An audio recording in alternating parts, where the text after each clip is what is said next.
I'm Carrie Stinson, and my journey through life has been quite an adventure. For over 20 years, I played Barney the Dinosaur on tour, and 7 seasons of the hugely popular TV show, Barney and Friends. Now my journey is to bring together friends and guests from all over the entertainment world for inspiring and at times amusing behind-the-scenes conversation. I'm Carrie Stinson, and this is Purple Roads. Welcome to another episode of Purple Roads. I am thrilled you're here. We've been having so much fun each week, and we're going to have a blast today.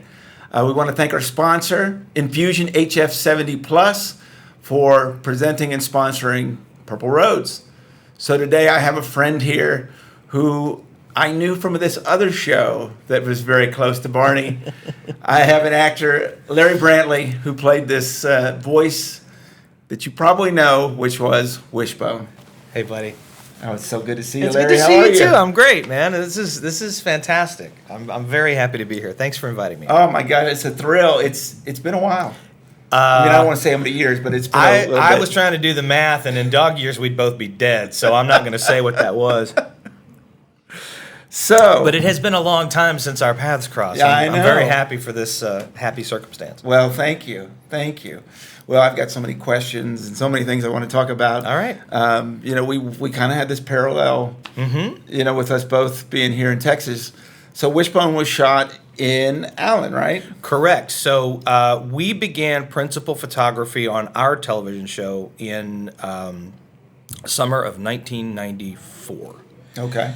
And then the show debuted on PBS in October of 1995. Okay. Couple of differences between your show and my show. Other than that dinosaur. Other than a dinosaur and a dog, which was a fairly large. But we shot on 16 millimeter film. Okay. And that was very cool, but it also presented some challenges, particularly because the other thing we did was, as you know, the premise of Wishbone was, it was this great little dog, and then he would imagine himself into scenes of classic literature where he would then become the hero of the story. And he would be dressed up as Robin Hood or Sherlock Holmes or the Hunchback of Notre Dame. Right. Now, the challenge there was anytime we spent half of the episode in the contemporary world and half of the episode in the fantasy world, which was period piece. So our art department and production team had to turn the world around every single week. We had 5 days to shoot on film a half-hour episode that half of it took place, in Fantasyland. In Fantasyland. And so every chance I get, I give a lot of praise to those guys who worked so hard behind the scenes to make all that happen. In our costume department, we actually knew some of the same folks because we kind of stole them away from you. But then we got them back. You did get them back. But yeah, so and then the weird thing was, and I do have people ask me this all the time. It's like because they've done their homework and they know that Barney and Wishbone were sort of owned by the same corporate parent company. They're like, oh, you guys must have gotten together to party all the time. I'm like, I never saw them because we were working all the time. Sure, you were always on the road. Yeah, I was traveling at that time. And so you said parallel paths. It really was like ships that never meet. You know, we were just all the time working, and then occasionally there'd be like some big event. Right. And then our paths would cross, and then it would be like, oh, there's Carrie. I haven't seen him in, what time is it now? And I'd see Bob West, or later I'd see Dean or whatever. So, that was a pretty exciting time to be an actor, a young actor in the state of Texas. Yeah, well, we were both young actors. I hate that you say that in the past tense. It's so true. Well, it's all up here. We don't. I went for a run this morning. A lot of it's in my knees now. So I know people want to know, and I want to know because I don't know the story. How did you get the audition? How did you become the voice of Wishbone? Yeah, it was a very. First of all, keep in mind I was literally half the age I am now.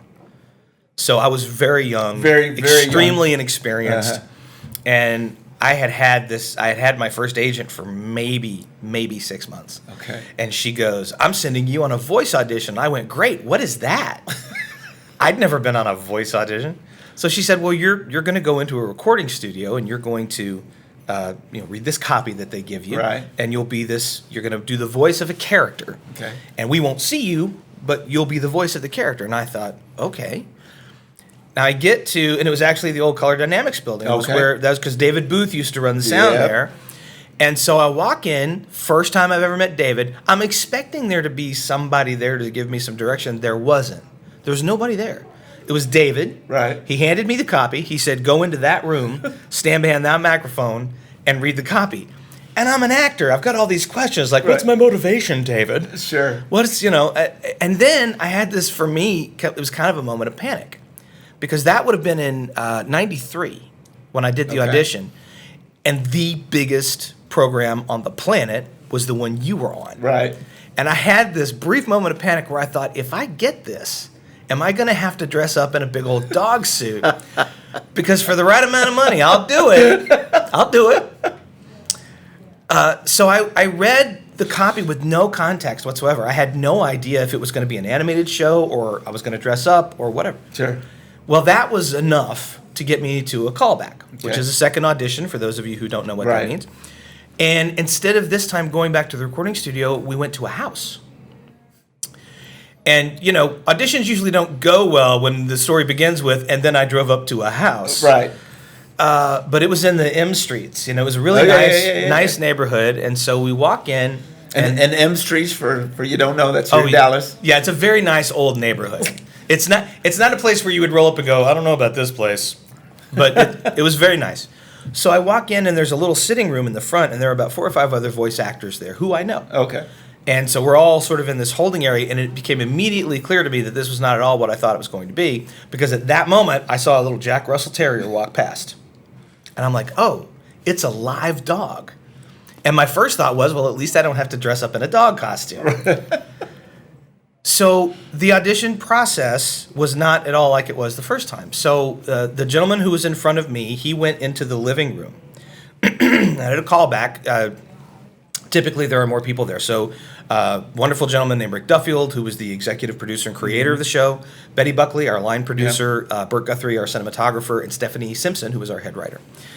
And there's Jackie Captain, who I did not know at the time, but she was the animal trainer for Wishbone, whose real name was Soccer the dog. And I used to do events with Jackie so and you Soccer. met Jackie. Yes. Well, so a little bit of nerd trivia. Jackie actually apprenticed under one of the greatest animal trainers of all time, a guy named Frank Inn. Okay. Who did all the Benji movies. Oh, wow. Did Lassie back in the day and all that. So he was like a real big guy. And that's, Jackie had chops, man. Yeah. So Betty is explaining to the voice actor who's gone in before me, we're going to give you this copy to read. And then while you're reading it, Jackie is going to put the dog through a series of behaviors.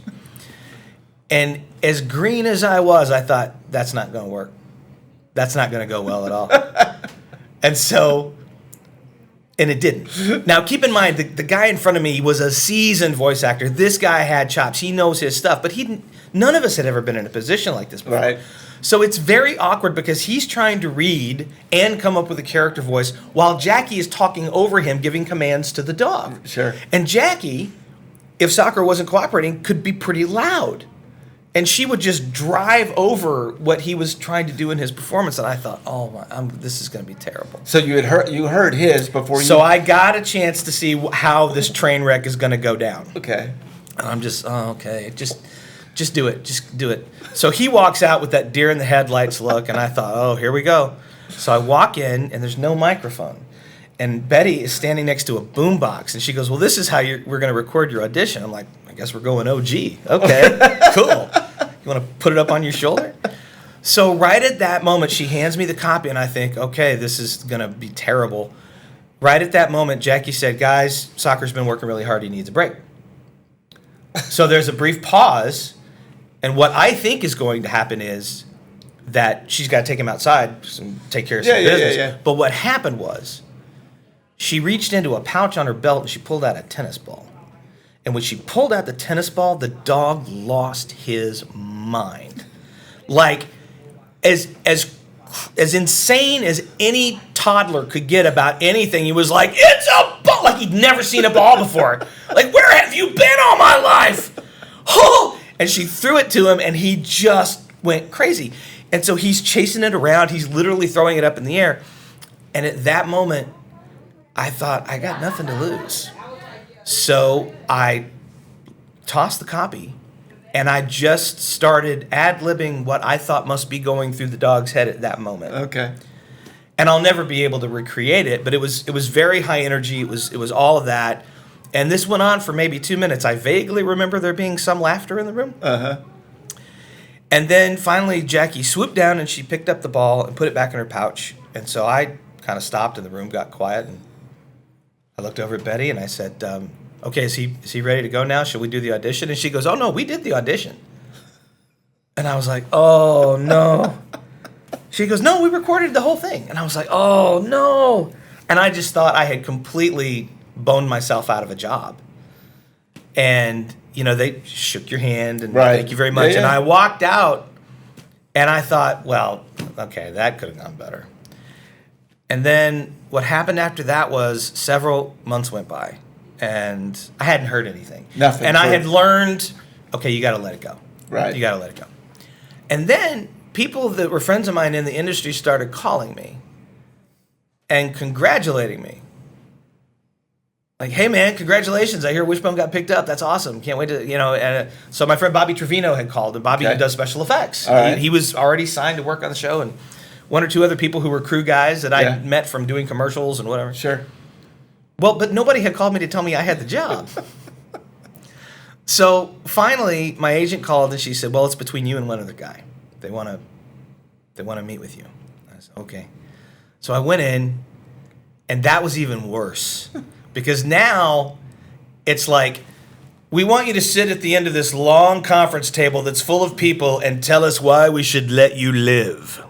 That kind of thing. Yeah. So I know. They had several spec scripts out on the table, and they just started throwing them at me.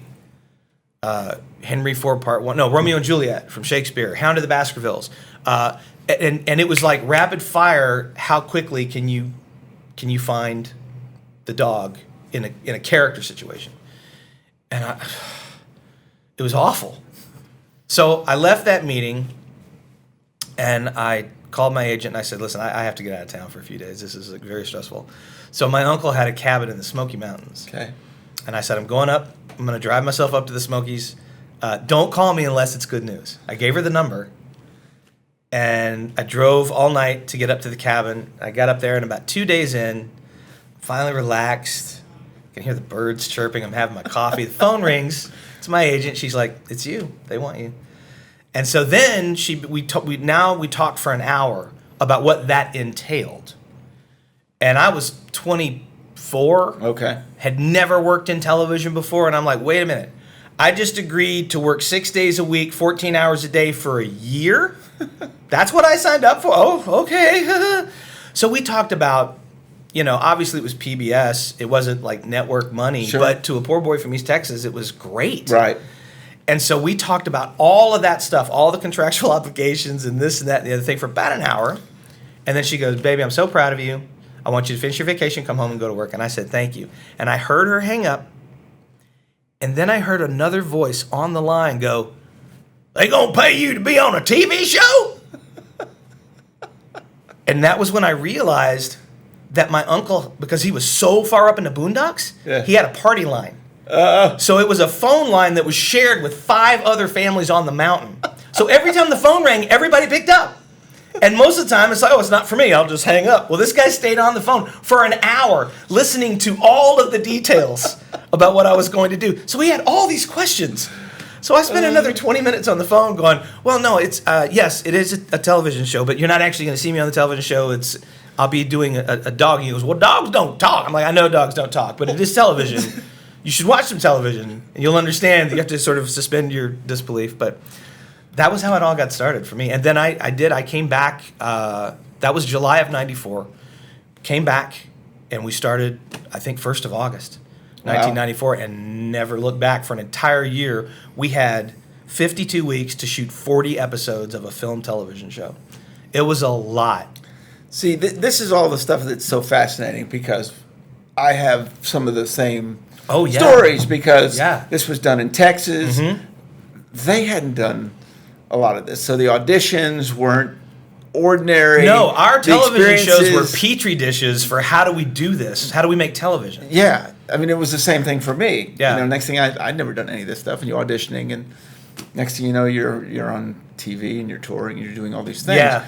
So the same thing. So it's fascinating how all this happened. Yeah. And for a lot of us with the early days of Barney, like same thing. I didn't find out for like an audition. They were like, thanks, and we'll be in touch. Yeah. Well, they didn't even do that, And that's a friend of ours, Dennis DeShazer. Yes. Who we'll talk about Dennis later, and I love him to death. And he's even today I feel so bad if I said, no, I get it. I Dennis is always have you ever had a conversation with Dennis in which he wasn't apologizing about something?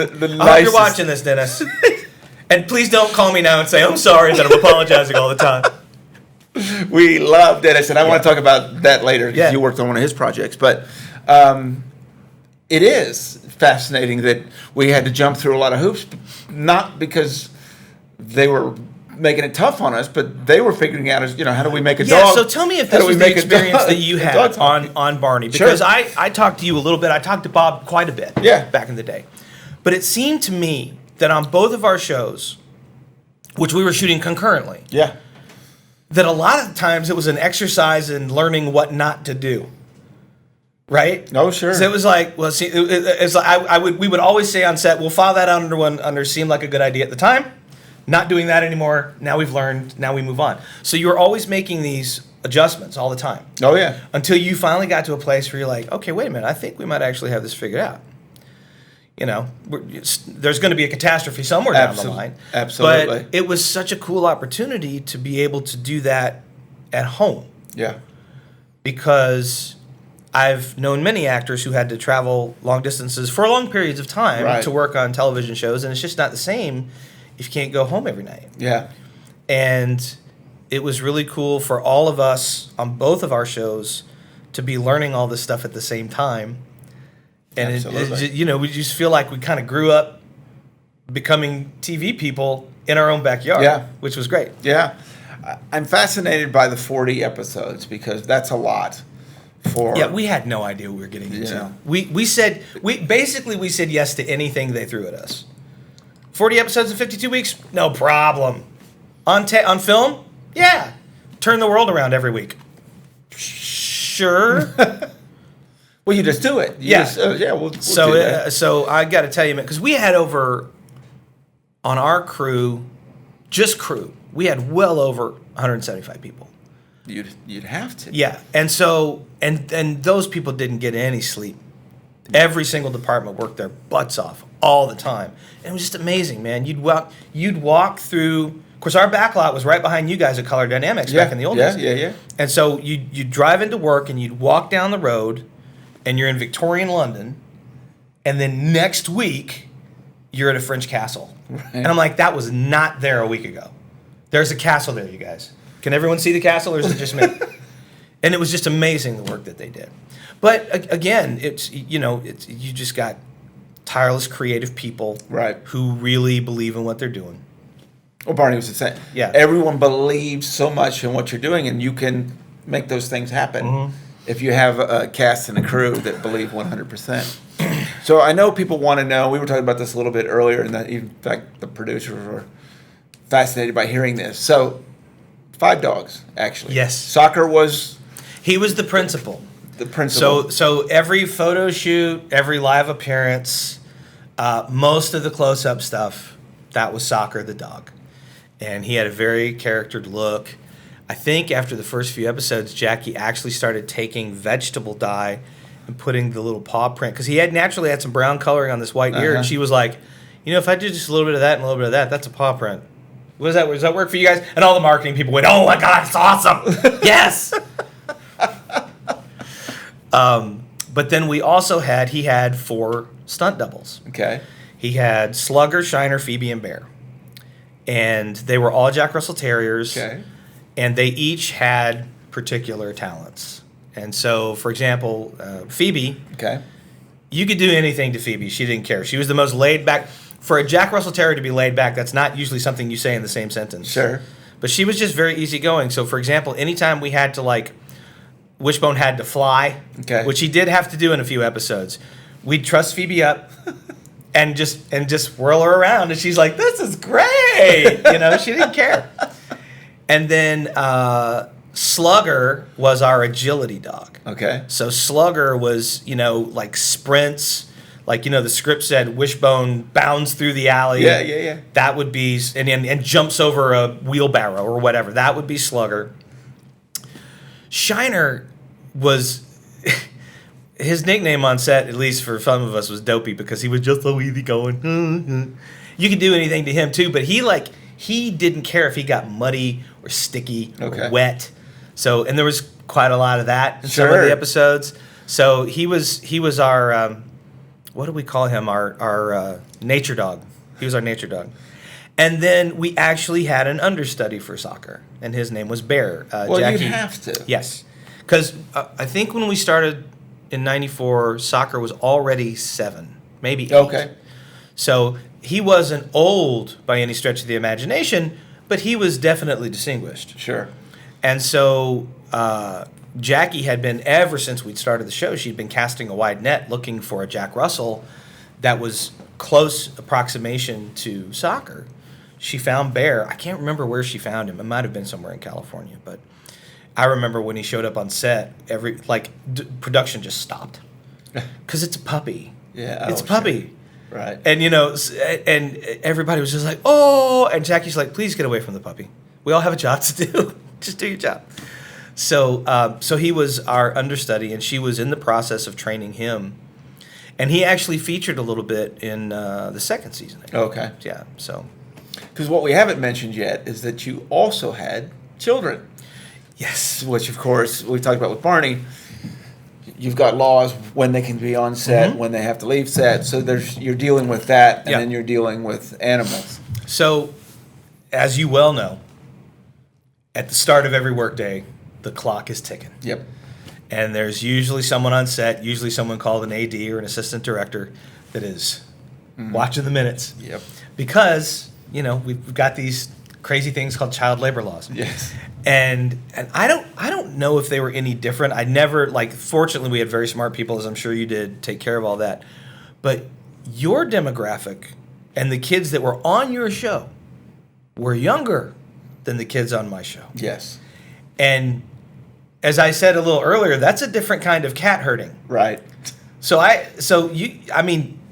Have you even talked about that in any of your episodes? Because I kind of want to know what that was about, man.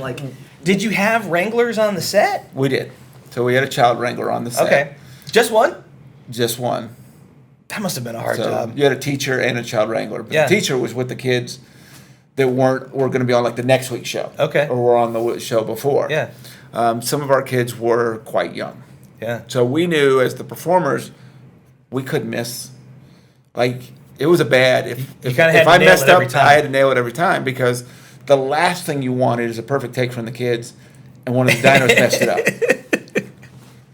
Carrie, could you come here, please? We'd like to talk to you. Can we have a word, please? Yes. Yeah. So you knew you had to. That's where the pressure came in with those kids, and of course, I was telling you earlier, we'd have one just in the middle of a scene walk off. Yeah. I go to the bathroom or my finger or something like that. Well, they're kids. Yeah. Of course that stuff happens. So you prepare for it. But we didn't have much live animals. So I'm curious when you add soccer in, because there's got to be times where soccer didn't want to do something. There were, but those were usually late in the day. Okay. The one thing I will say is that the breed of Jack... First of all, let me back up here. Because of the show, beginning in 1995, for a couple of years, the most popular dog in the country to buy was a Jack Russell Terrier. Because was that Frazier? Yes. When all that... His dog was also a Jack Russell.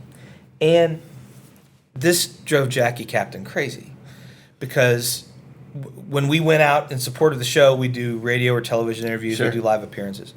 The first thing she would say to anybody who was listening is, don't get a Jack Russell as a pet. They're a working class dog. If they're not working, they're going to destroy your home.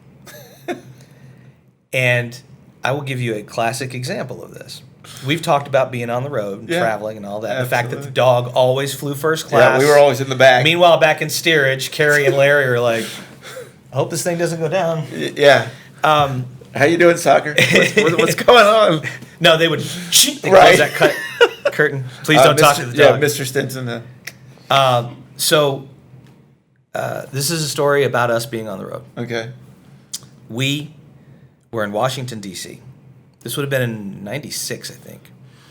And the Clinton administration had a literacy initiative going on. Okay. They had asked us to be a part of it. Sure. And so it was, we'd been in town for a few days, and then this was a Saturday. And the day started early, like 6 a.m. And we'd done a radio interview, we'd done a television interview, we'd done a live in-store appearance, and then it culminated with this big party on the Ellipse, which is the 52-acre park south of the White House. Okay. Lots of celebrities there. I think Kobe Bryant was there, Faith Hill. There was a lot of people performing and reading stories. And they had asked Soccer to come out and me to do the voice while he read the kids a story. So we finished that event, and now we're in the car going back to the hotel, and we're all exhausted.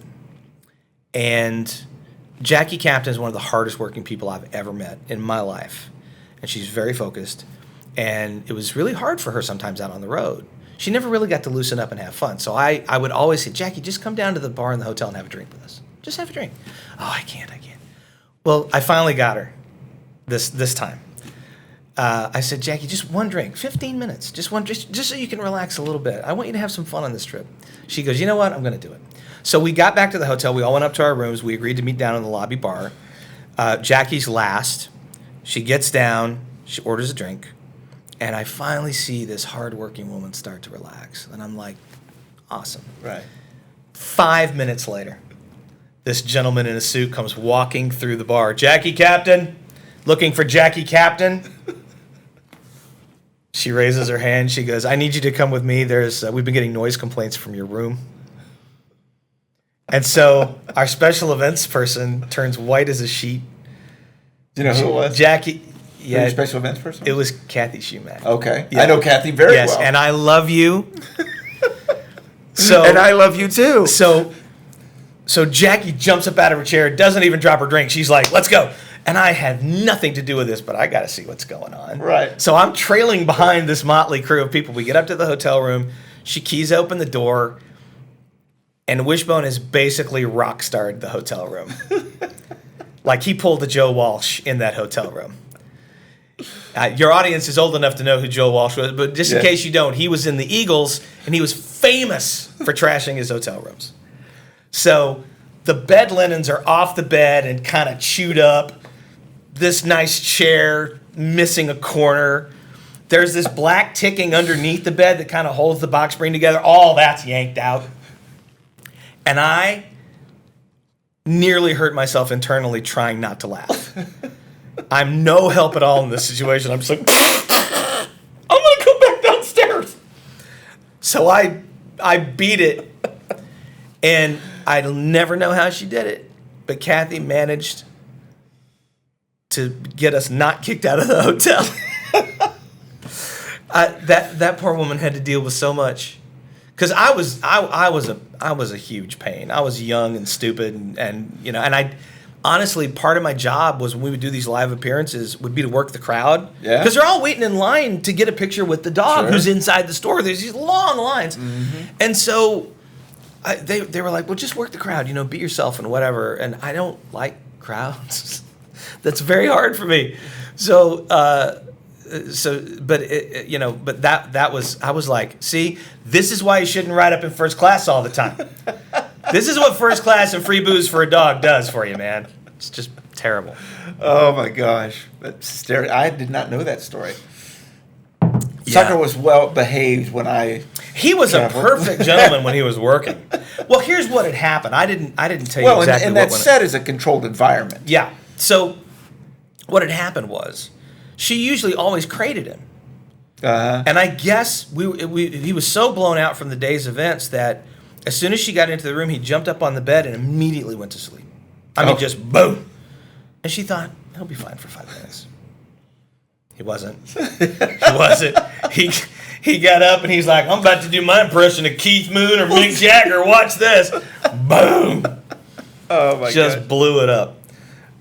So that was one of the questions I'm often asked is, how often did you get to hang out with Soccer? And the answer is on set, almost never. we were both on set, but I was behind a microphone and he was doing his job. But it was when we were on the road that I actually got to know him a little better. And yeah, he was a rock star, man. Hysterical. So let's go there, because it's funny when you said that, the questions you're most often asked. Mm-hmm. I'm obviously asked, was it hot in there? That's the one I've gotten millions of times. So what are the questions that people want to know from you? I am often asked, where did you come up with the voice? That's always a pretty popular question. And the answer to that is I didn't really. Okay. I will be the first to say that when I auditioned for and was cast in the role of Wishbone, I wasn't a particularly good actor. Okay. What I could do was I was pretty decent at improvisation. I mean, it was clearly based on that audition. Sure. That was what got me the gig. Right. And I was so focused on getting the personality of the dog in the voice that I wasn't really thinking about a voice per se. And a couple years later, I had the great pleasure of meeting a great voice actor by the name of Dan Castellaneta. Okay. And he's the voice of Homer Simpson and many other voices. Yes. And we got to chatting one time, and he said, well, if you listen to the first 2 seasons of The Simpsons, it sounds nothing like everything after that. And that was because I was trying... He openly said he was patterning the voice of Homer Simpson after the character Walter Matthau, or the actor Walter Matthau. Yeah. So it was a lot of, boy. And then he goes, but the writing was so good, and Homer's emotions would have to swing back and forth. It became up in your throat, and he's like, oh no, and that was where it began to live. Sure. That's kind of what happened with Wishbone. If you watch the first 2 or 3 episodes over the course of the first season, which is 40 eps, you'll hear the voice change. Okay. Because now I was more comfortable with the personality, but even still, I wasn't deliberately trying to create a character voice. And that is something that I often tell young voice actors, is that don't try to go for the voice first. You have to go for the character first. What's the personality and all that? And so once I did that, and I would start to get excited, and then my voice would start to go up, and then that just was where he lived all the time, and that was fine. But wasn't conscious. But where did he start? It started with just me. But I mean, it was like 23-year-old me. It's like, I guess I'm going to do this now. Okay, well, I'm going to go over here, and I'm going to, So you were just doing your regular voice? I was just really trying to. It was energy, right? I was trying to create energy, and then we figured out pretty quickly that I needed to be on set for principal photography, because I think maybe like the first couple of days of the very first episode, they had a script supervisor reading my lines, and the timing just wasn't working. So they called me in, and they're like, we're paying you enough. I think you should do this. And I'm like, yeah, happy to, Right. So then my friend Michael Haynes, who was recorded all the sound on the show, he rigged a system where I would have a high 8 monitor so I could see what the camera saw. Mm-hmm. And then he would run a speaker out by the camera to the set so that the human actors could hear me speaking. Yep. And then I could always hear them through the boom mic. And so we had a situation set up whereby I could act with them. Yeah. And that solved that issue. There were many more issues to solve. Oh, sure. But that one Michael solved for us pretty quickly, and then it was even great for the editors, because again, this was a film TV show. So the editors now, Michael would record me doing my thing. Right. And now the editors had a vocal track to work against. Yeah. Instead of me just, blindly with no imagery or whatever, just reading the lines. And that was really when the magic of the show started to come out, was when, in the editing process, the editors will always find something that wasn't in the script. Right. That it was too good looking a shot to take it out, right? Yeah, but there's nothing scripted for it. So Larry, make it funny. No pressure. We did that stuff too. Yeah. We could do the same thing. They could add if they needed to. Mm-hmm. And those mics were live for the dinosaurs. Now you had Bob in your head, right? Like you could. So now I was with Dean. Oh, Dean, I'm sorry. I did some stuff with Bob. Yeah. But on the TV shows with Dean. It was a Dean. Yeah. But you had him like. He was in your head. He was in my head. They had 4 monitors because it was 4 cameras. Did you have to do a lot of counseling after that? Because I know Dean. He's in my head, man. He's in there all the time. And he will never leave my head. Oh, no. He will never leave my head. But yeah, so they would leave a live mic because on the songs they were pre-recorded. But same kind of thing. If I did a jump or they decided to add something, right, we could do. And he was watching you too, right? Yeah, like he but they had 4 monitors. Oh, well, because we had 4 cameras, so we weren't doing film. Yeah. So 4 cameras, so they could. What was your vision like in that suit? Yeah. Yeah. Just tunnel all the way, I imagine. Yeah. So I mean, you just got to the point where you knew the set. Yeah, and trusted that your body would remember. Yeah, that's over there. This is that. There's some Yoda action. I remember Jeff telling the story. I think it might have been on your podcast about Jeff Ayers. Jeff Ayers about coming down, and this was at a live show, I think, coming down the treehouse steps, and it went really horribly wrong, or was that during the show? Well, it happened several times. It happened several times in the show. It happened several times in the show. Oh, Jeff, man. Yeah, we are both huge fans of Jeff Ayers. He's one of the funniest people. Yeah, it's fascinating. These 2 worlds. Yeah,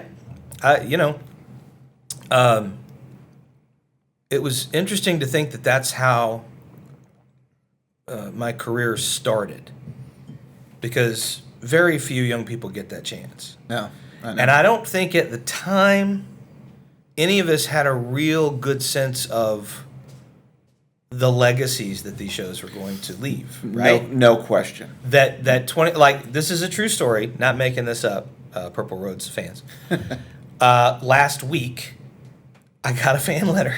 Oh, wow. It's 25 years since we did the show. Yeah. And I got a fan letter from a woman who was a kid, and I just wanted to let you know that, it was that TV show that gave me a love of reading, and I'm an avid reader to this day. My kids read, and I just thought, man, you can do worse than having people remember you for what you did when you were just a punk kid and didn't know any better. You were just happy to have a regular paycheck. Yeah, I'm curious because what I learned very quickly is the responsibility.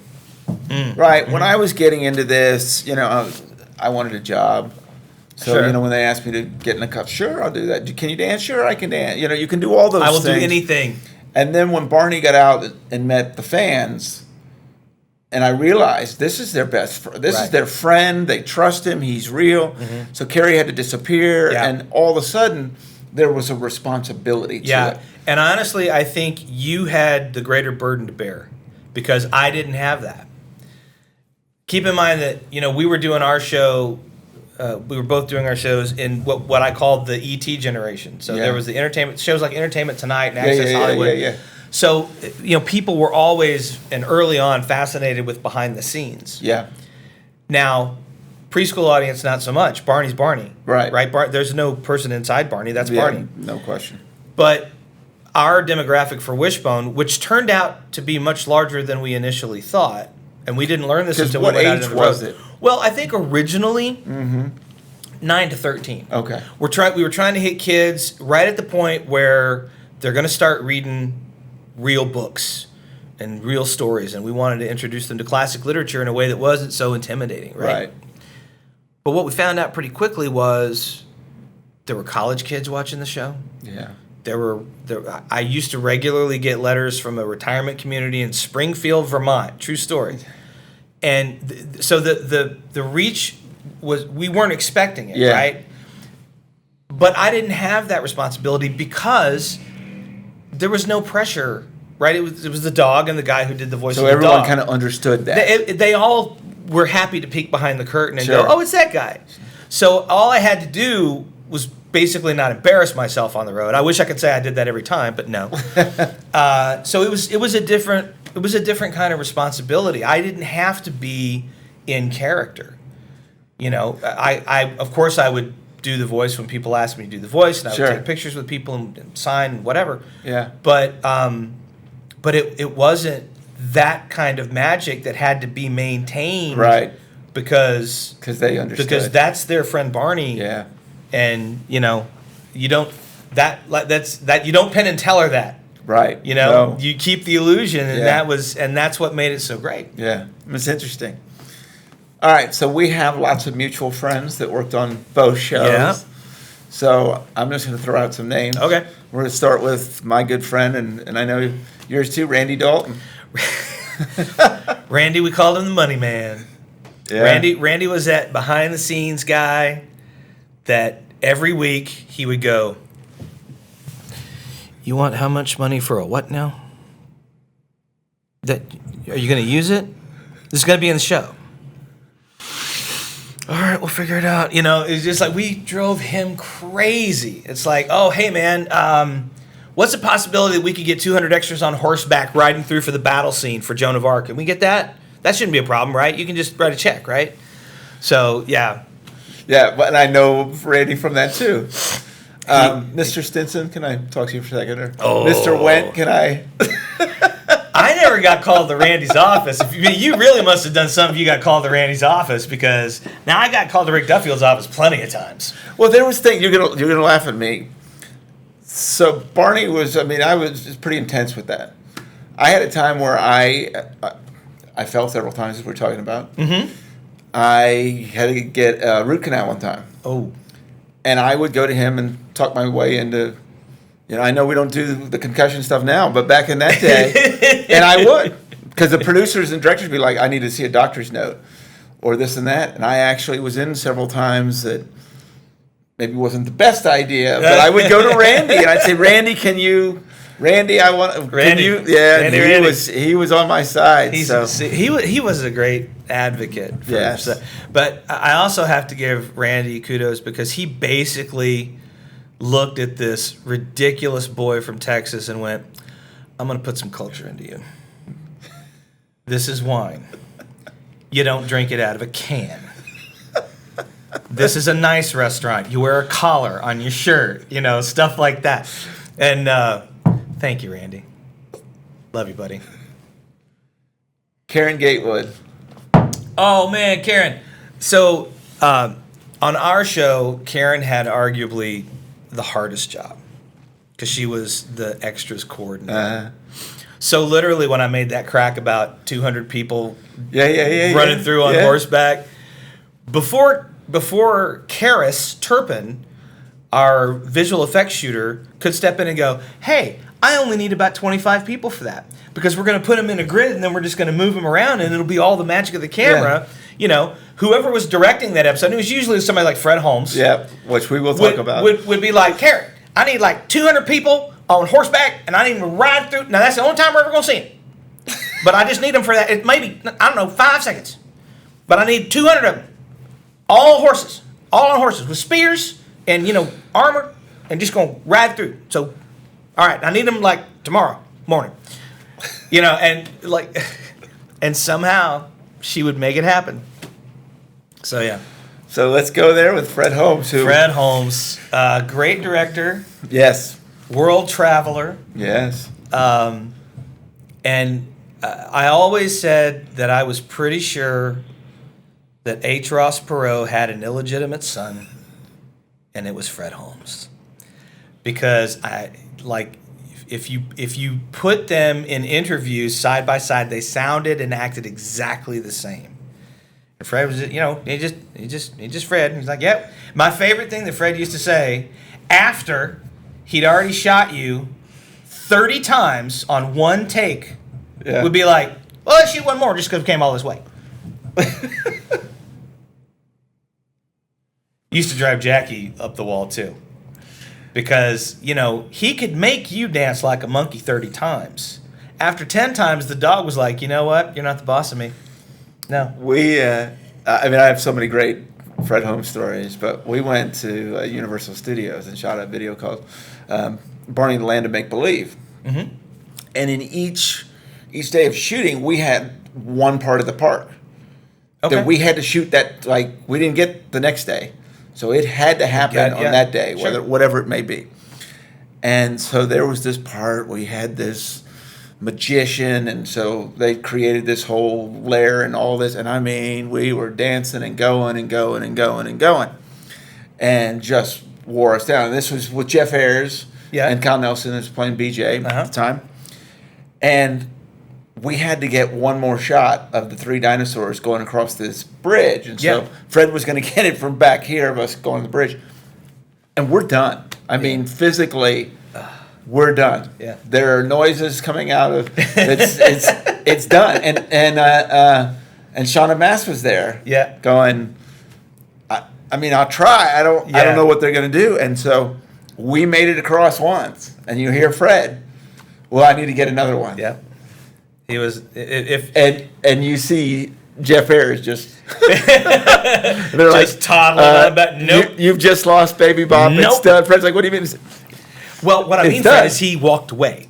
That's what we mean. But we all understood what Fred was doing. I mean, he was always trying to get the best. Yep. So I love you, Fred, very much. But yeah, he would push as far as he could go. If it's worth doing once, it's worth doing 100 times. Ben Vaughn. Who? The late, great Ben Vaughn. Yes. We love very much. I first met Ben. I'm trying to remember what was the first episode he worked on. He directed Wishbone. I'll have to look it up later. But I just thought that Ben stepped right out of a 1950s sitcom. His mannerisms, the way he talked, the gestures that he made, and without fail, would always find a very high-sounding word that most people did not have in their lexicon. I remember we had a sound assistant. Michael Haynes' sound assistant was this tiny girl called Lori Heidenreich. And one day, Fred just glances over, Ben glances over and goes, "You're looking very recalcitrant today." And she did not know what to say to that, I think because she didn't know what that word meant. And he was clearly waiting for an answer. And so Lori went, "Oh, okay." And that seemed to satisfy Ben, and then we moved on from there. But, and he just had the greatest Jack Benny impression of anybody I've ever known. Because you told me you guys had a little contest. Rochester, he would always do that Jack Benny move from the show. And there exists somewhere a photograph. Because if you hung around Ben long enough, you kind of sort of started morphing into Ben.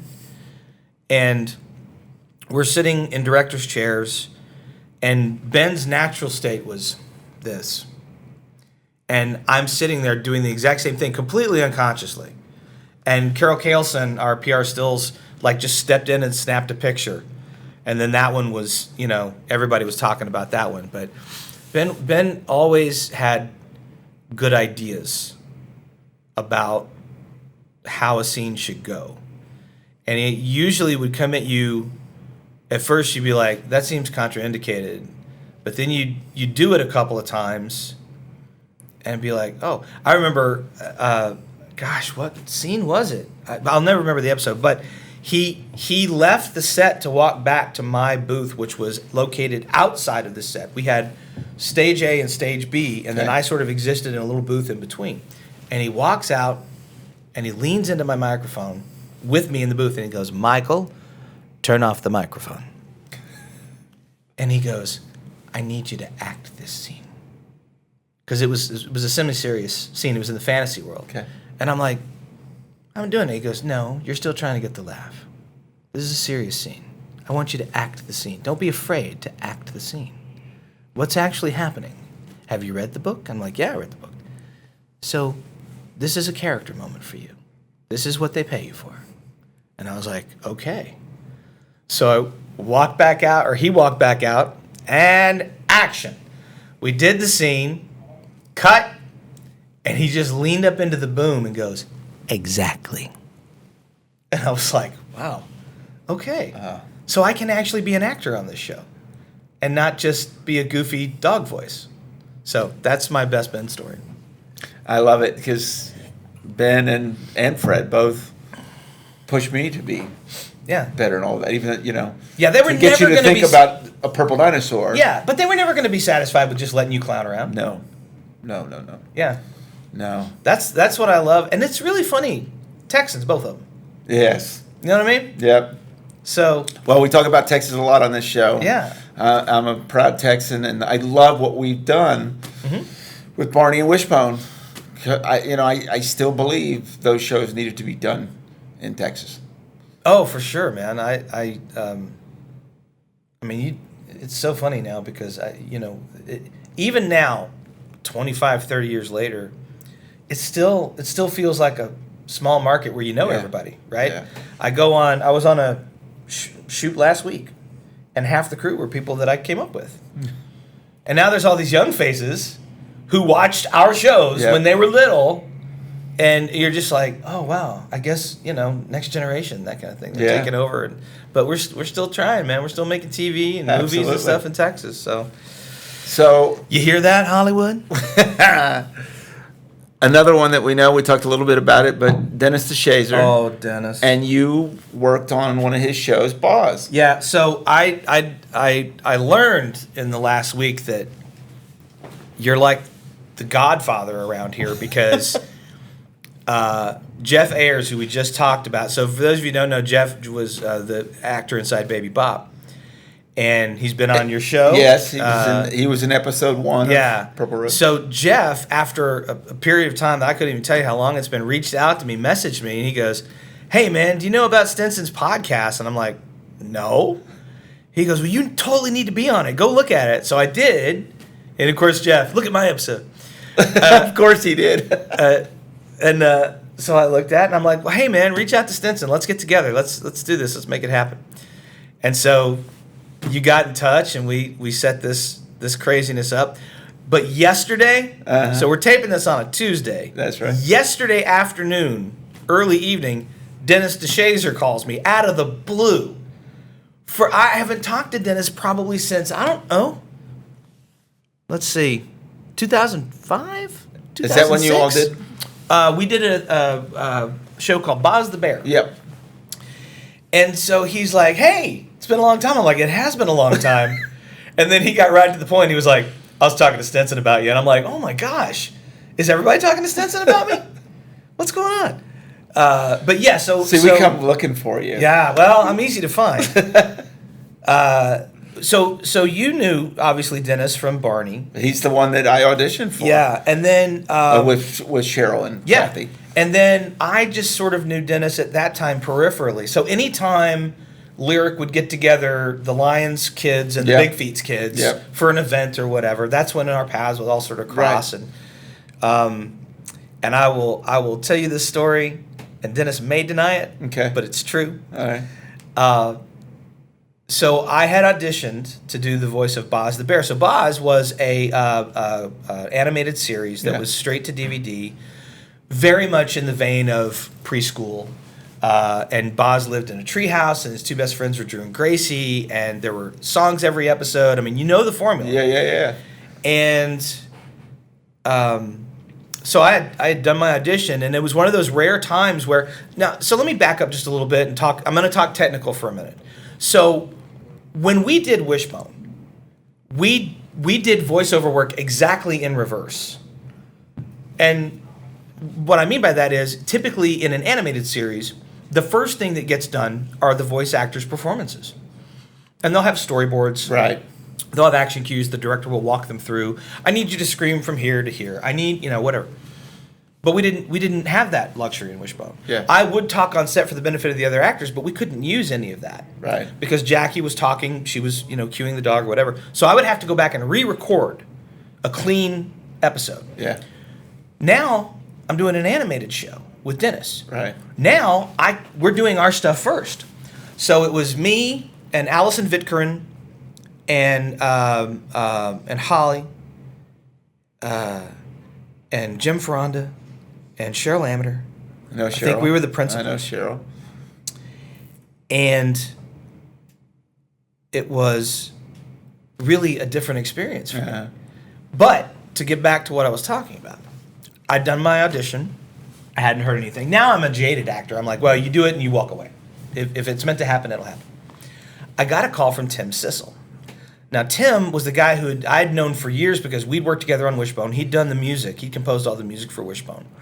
And he had been hired by Dennis and Jeff Gittle to do all the music for Boz, to write all these songs.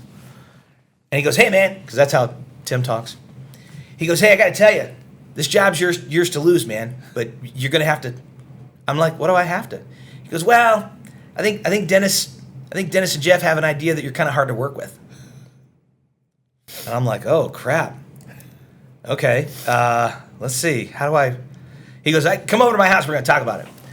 So I go to Sissel's house, which is also his studio. And, over a bottle of good Irish, we sit there and hash it out. And I finally said, well, look, you got to get me in the room with these guys so I can just talk to them face to face. Yeah.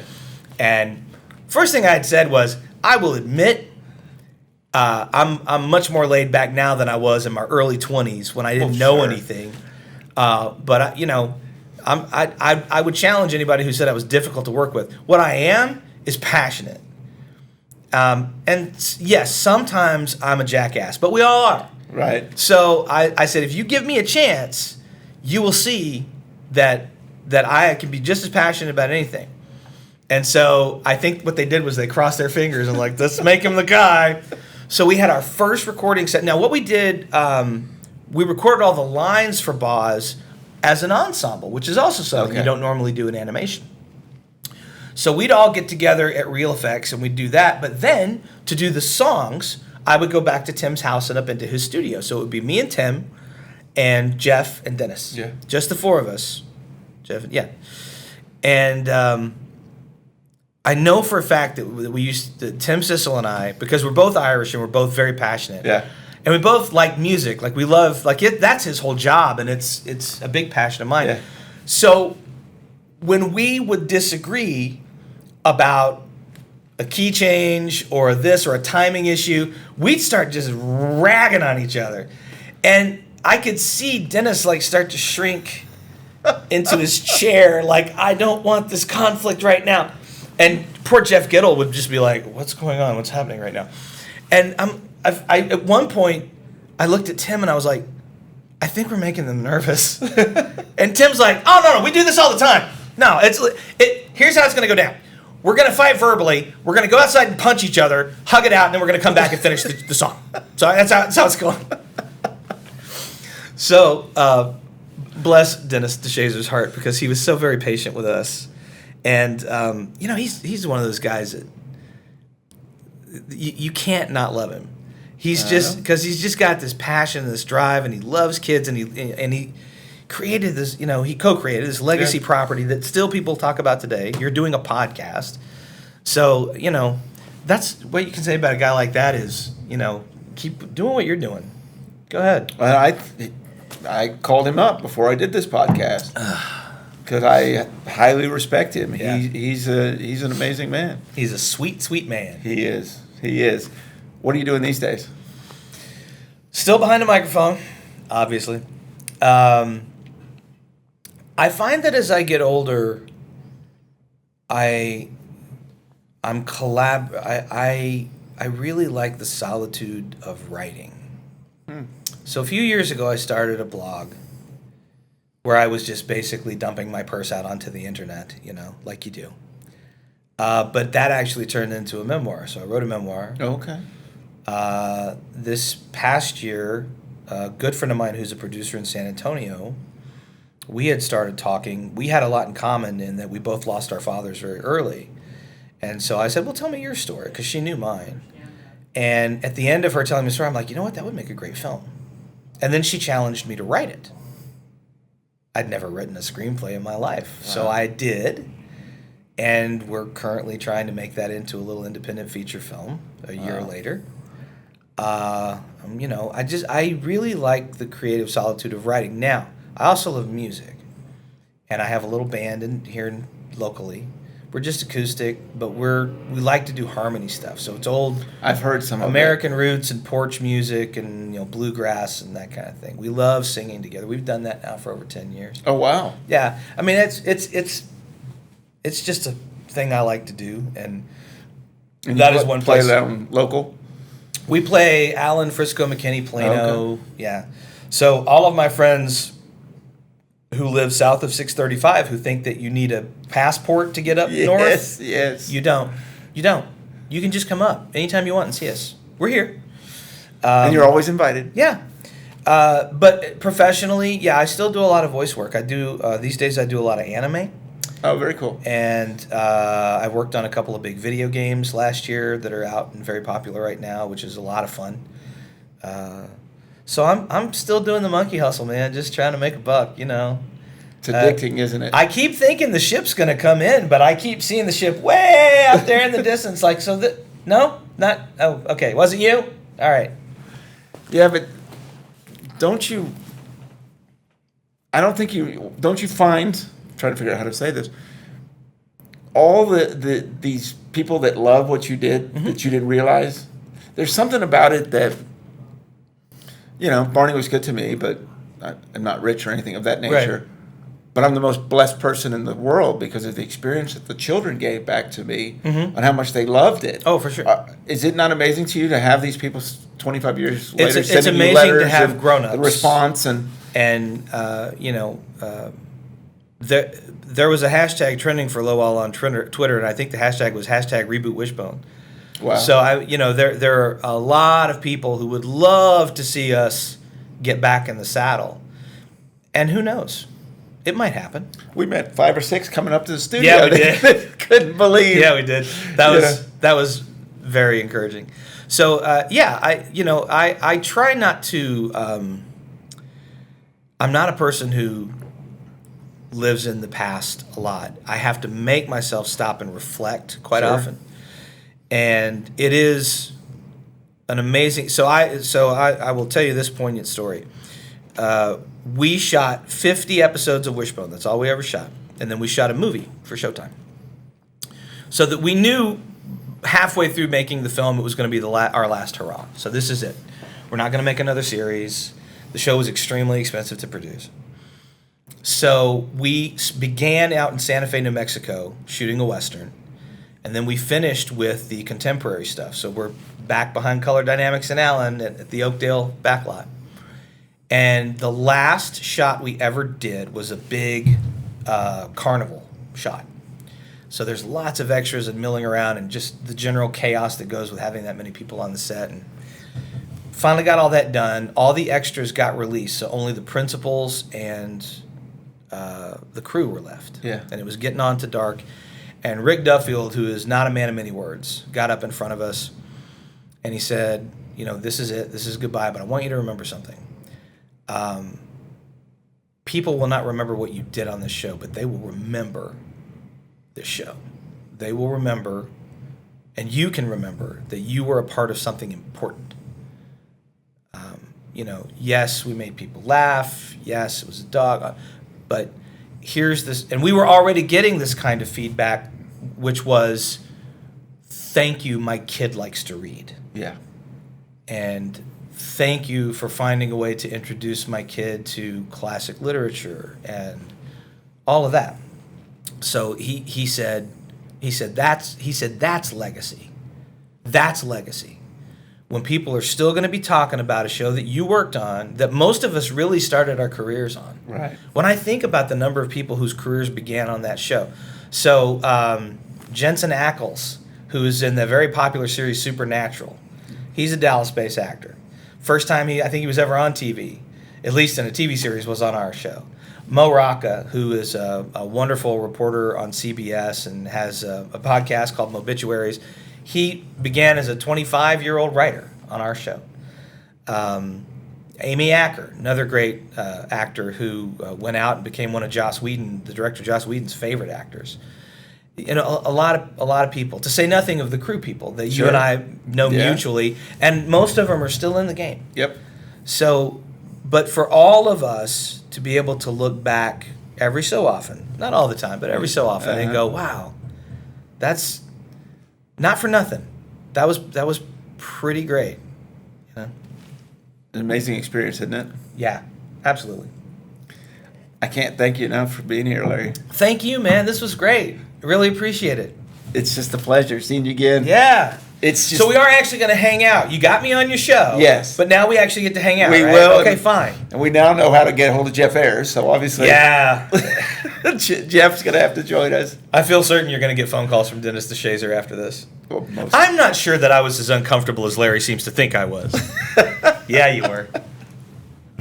Well, thank you so much, Oh, Larry. you bet, man. Anytime. Keep doing what you're doing. Hey, This is thank great. you. All right. Thank you. Cheers, brother. Well, thank you so much for watching Purple Roads. Remember to keep your eyes, ears, and your heart open, and you'll find your purple road. I'll see you next week.